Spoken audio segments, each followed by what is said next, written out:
let's transition and let's go to the AFC North for the AFC North Showdown Sunday afternoon at Paycor Stadium. It's the 1-0 Baltimore Ravens taking on the 0-1 Cincinnati Bengals. It's Lamar Jackson versus Joe Burrow. The Bengals are favored by 3.5 points. It's a 1 o'clock kickoff. The over-under for this matchup is 46.5 points. Remember, these two teams have a lot of history facing off against each other. They play each other twice a year in the AFC North, but also last year, they got a chance to play each other 3 times. The Bengals beat the Ravens 24-17 in the divisional round matchup last year. That was a matchup in which Lamar Jackson did not play, and the Ravens quarterback was Huntley. And in that game, remember, the Ravens actually were competitive in that game. And Huntley was on his way in for a touchdown, tried to reach the football over the goal line. The Bengals smacked the football away, and it was a touchdown for Sam Hubbard, 99 yards, the opposite way. And that was the key play in that game, and that was a momentum changer in that matchup because the Ravens had an opportunity to put some points on the board and put some pressure on the Bengals. Because going into that game last year, the Bengals were the heavily favored team considering Lamar Jackson was not playing. So that's what happened in their playoff matchup last year. John Harbaugh had his Ravens ready to play, and they were competitive in that playoff game against Joe Burrow's Cincinnati Bengals. But as we look at this matchup in week 2, obviously the the Baltimore Ravens, they are led by Lamar Jackson. And in week 1, Lamar Jackson, he wasn't really impressive. He had 169 yards passing, 17 of 22 from the field, 1 interception, quarterback rating of 79.5. It wasn't a great performance from Lamar Jackson. And remember, I had Lamar Jackson winning NFL MVP this season. But the one thing that you got to remember is the Baltimore Ravens, they changed coordinators in the offseason. They went from Greg Roman to Todd Monken. And so this Ravens offense is going to be different in 2023 than what it was in 2022. Under Greg Roman, this was a team that wanted to run the football with Lamar Jackson and with those running backs that they have in that running back room with J.K. Dobbins, who had an Achilles injury as well this week, and some of their other running backs like Edwards. They wanted to run the football in years prior. But this year, under Todd Monken, the Ravens wanted to elevate the passing game with Lamar Jackson because they have Zay Flowers. They brought in Odell Beckham Jr. as well. You still got Mark Andrews. So the Ravens wanted to transition from being a running football team to more of a passing football team. So I think you're going to see Lamar Jackson take some time in the beginning of the season before he gets into a rhythm with his receiving core and being able to be on the same page with his receivers who are running routes. That's going to take some time. They're transitioning from Roman to Monken, and that's going to be a transition for Lamar Jackson. It really, really is. And because I thought, I'm looking at the schedule before week 1, I'm thinking Texans in Baltimore, Lamar Jackson against C.J. Stroud. Lamar Jackson going to have a party on that Texans defense. And C.J. Stroud is going to struggle. And if you'd have told me that that if there's going to be an interception thrown in that Texans-Ravens game and it's not going to be thrown by C.J. Stroud and it's going to be thrown by Lamar Jackson, I would have said you're crazy. I would have said there's no way in hell Lamar Jackson is going to turn the ball over. And it's going to be C.J. Stroud, the rookie quarterback, who throws an interception. That did not happen. It was actually Lamar Jackson who threw an interception. So give Lamar time because at some point in the season this year, I believe he's going to get on the same page with his receivers like Odell, like Zay Flowers, like Duvernay, and I believe that the Ravens offense will be elite. They'll be elite at some point. It's just gonna take some time. Now, last year, when you look at the Baltimore Ravens, and this proves Lamar Jackson's value and why Lamar Jackson deserved every penny that he got for the Baltimore Ravens this offseason. Last year, with Lamar Jackson, the Ravens were 8-4. Without Lamar Jackson, they were 2-3. With Lamar Jackson, the Ravens averaged 24 points per game. Without Lamar Jackson, they averaged only 13 points per game.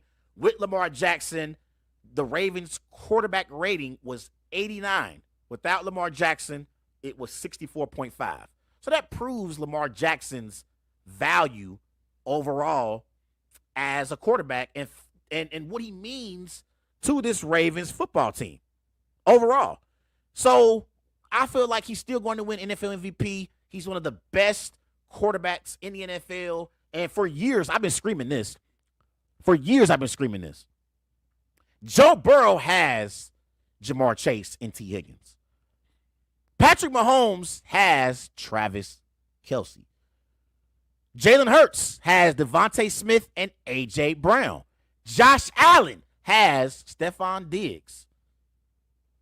Justin Herbert even has Keenan Allen and Mike Williams. But what reliable number one option at receiver has Lamar Jackson had on his football team? Somebody tell me, in years prior, what receiver did Lamar Jackson have as a number one option that he could rely on? And the man still won an NFL MVP. So, like I said going into the season, if Lamar was balling with average receivers, imagine what he's going to do with elite receivers like Zay Flowers, like Odell Beckham Jr., like Rashad Bateman, okay? And that's why I have him as my NFL MVP this year. Now, again, this Ravens offense is going to miss J.K. Dobbins. He can't stay healthy. But they're going up against a Bengals defense who I believe is solid. The Bengals defense, they're solid. They did all they possibly could last week against the Cleveland Browns. I mean, Joe Burrow and the Bengals offense was the reason why the Bengals lost in week 1 against the Browns.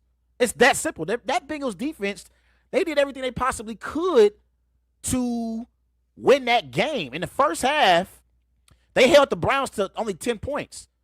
And overall in the game, Deshaun Watson didn't even have 200 yards passing. And remember, this is a Bengals defense that has Trey Hendrickson up front. They got Sam Hubbard as well. Two of the more premier pass rushers that we have in the NFL. At linebacker, you got Logan Wilson. Okay? They did bring back Jermaine Pratt. Now, in their secondary, they have new pieces in their secondary. They lost Jesse Bates and Von Bell and replaced Bates and Bell with Dax Hill and Nick Scott. So we have to find out how good are Dax Hill and Nick Scott, because you had veterans in Bates and Bell in years prior. So we got to find out how good they are. But I think that Bengals defense, I've said this before, I'm going to say it again. They are good, but they're not great. The Bengals, they don't have elite players. Like the Cowboys have Micah Parsons.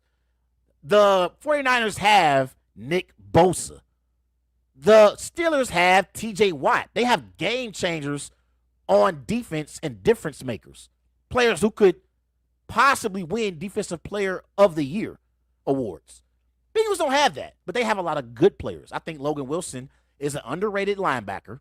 I like Sam Hubbard and Trey Hendrickson as pass rushers, okay? And I like Cam Taylor-Britt in their secondary. I do. I like Cam Taylor-Britt a lot. He had an interception last year in the matchup against the Bills in that playoff game. But I just think that offensively the Ravens will have an advantage, and I think the Ravens have a high-powered offense. It's just about being able to get into a rhythm. They'll have another opportunity in week 2 against a good Bengals defense.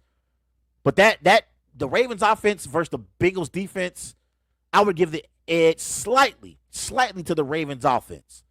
But that Bengals defense, they are good enough to contain the Ravens offense. Now let's go to the Bengals offense versus the Ravens defense. Obviously, last year, Joe Burrow was sensational. 35 touchdowns, 12 interceptions, 4,475 passing yards, completing 68% of his passes. Joe Burrow, in 3 years, starting as a quarterback for the Cincinnati Bengals, he got hurt in year 1. Year 2, he led the Bengals to the Super Bowl. And in year 3, he led the Bengals to the AFC Championship game. To me, outside of Patrick Mahomes, Joe Burrow is the second best quarterback in the NFL. He's the second best quarterback in the NFL. And to me, when you look at the young quarterbacks, Mahomes aside, Burrow, Allen, Herbert, Hurts, Trevor Lawrence as well. To me, Burrow has proven more than those other young quarterbacks that I just named. And Lamar Jackson also. I think Lamar Jackson, if you want to say him and Joe Burrow on the same level, I'm okay with that. Because I think Lamar Jackson, he hasn't had the weapons that these other young quarterbacks have. And also, Joe Burrow has had better weapons on the Bengals than what Lamar has had on the Ravens before this year. So that's something that, like, when I look at Lamar and Joe Burrow, they're on the same level to me. But if you want to take Burrow over Lamar because Burrow's been to a Super Bowl, that's fine. If you want to take Lamar over Burrow because he's won an NFL MVP, that's fine as well. But I think that Burrow is the most proven, take Lamar out of it, than those other quarterbacks like Hurts, Lawrence, Josh Allen, guys like that. So, but he was terrible. Joe Burrow was terrible in week 1. He was awful. Look at Joe Burrow in week 1. This is the fewest passing yards in any career game with at least 30 attempts. Mahomes had 166 passing yards. Tom Brady had 133 passing yards. Aaron Rodgers had 104 passing yards. Peyton Manning had 140. This is the fewest passing yards in any career game with at least 30 passing attempts. Burrow had 82 passing yards, and he still had 30 attempts in the week 1 game against the Browns. But you could tell, and everyone knows, I like to mess with Bengal fans. I like to trash talk Bengal fans and always mess with Bengal fans and always talk about how they never won Super Bowls and it took them 30-plus years to win a playoff game. Make no mistake about it. I got eyes. I got glasses. It was clear that Joe Burrow was out of sync with this Bengals offense. You could tell that Joe Burrow, week 1 was like preseason action for him. It was like preseason because he was slow. He was slow and he just was not in sync with this Bengals offense, and it threw everything else off. And even Jamar Chase struggled in the week 1 matchup against the Browns. And remember, Jamar Chase was trash talking the Browns, talking about their elves. Jamar Chase had 5 receptions for 39 receiving yards. I do think the Bengals, also, another thing about the Bengals, they got to stop talking trash. You haven't won anything. They have not won anything. You know what the Bengals remind me of? They got so much talent and a lot of promise, but they haven't won anything. It's a team who they remind me of in the NBA that's just like that. You know what that team is? The Memphis Grizzlies. The Memphis Grizzlies are one of those teams in the NBA who always talking trash to other teams, but haven't won a damn thing. And that's how I look at the Cincinnati Bengals. Do they have talent? Absolutely. You got Joe Burrow. You got Jamar Chase. You got T. Higgins, who deserves to get paid, by the way. And you got Joe Mixon in the backfield. But they haven't won anything at all. And also, what is that Bengals offensive line going to do this year? Are they going to protect Burrow? Since Joe Burrow's been in the NFL, he's the most sacked quarterback in the NFL. They gave up 2 sacks to the Cleveland Browns in week 1. So they have to protect Joe Burrow in order for them to have a chance. Remember, in the offseason, they traded for – I'm sorry, not traded, but they signed him in free agency. They signed Orlando Brown Jr. in free agency. Up front, you still got Ted Karras, Cardale Vosen, Alex Kappa, Jonah Williams. The Bengals offensive line should be better and improved this season. So they got to protect Joey B. They have to protect Joey B. Now, the Ravens defense, to me, is not as good this year than it has been in the past. Remember in years prior, the Ravens defensively, they had Ray Lewis, they had Terrell Suggs, they had Ed Reed, and their identity was we are a defensive football team. That is the strength of our team. It's the complete opposite now in Baltimore. The Baltimore Ravens' strength is their offense and Lamar Jackson. Their defense is not as good now than it was in prior years. They're not. They let go of Marcus Peters in the offseason, and Humphreys is out dealing with some injuries. So that Ravens defense is not very good. And so I expect Joe Burrow and the Cincinnati Bengals to be able to put some points up on the board against that Ravens defense. I mean, defensively, you got Raekwon Smith at linebacker. You got Patrick Queen. In the secondary, you still got Marcus Williams. And you got Kyle Hamilton. But that Ravens defense is not very good. And so I think Joe Burrow and that Bengals team will definitely have some success against that Ravens defense. But with all that being said, I'm rolling with Lamar Jackson and the Baltimore Ravens to beat Joe Burrow and the Cincinnati Bengals at Paycor Stadium.